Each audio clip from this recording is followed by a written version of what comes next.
চলচ্চিত্রটির শুরুটা হয় ১৯৮৫ সালে, যখন একজন গুপ্তধন শিকারী টাইটানিকের ধ্বংসাবশেষ থেকে একটি লকেট খুঁজে পায়।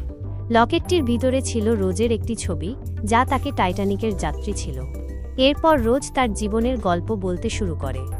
১৯১২ সালে রোজ তার মা এবং বাগদত্ত ক্ল্যাডনের সাথে টাইটানিকের প্রথম শ্রেণীর যাত্রী হিসেবে যাত্রা করে। অন্যদিকে জ্যাক ডসন নামে একজন শিল্পী তৃতীয় শ্রেণীর যাত্রী হিসেবে টাইটানিকের টিকিট জেতে।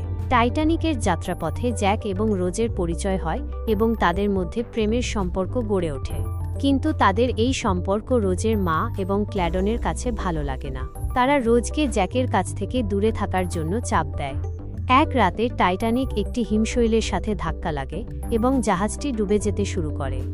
এই পরিস্থিতিতে জ্যাক এবং রোজ একে অপরের সাথে থাকার সিদ্ধান্ত নেয়। তারা উভয়ই জীবন রক্ষাকারী নৌকায় উঠতে ব্যর্থ হয়।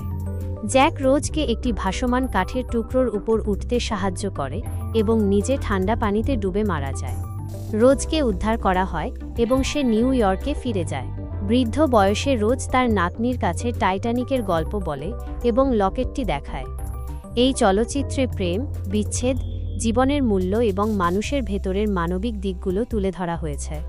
একই সাথে টাইটানিকের ডুবে যাওয়ার ঘটনাটি অত্যন্ত হৃদয়স্পর্শীভাবে উপস্থাপন করা হয়েছে।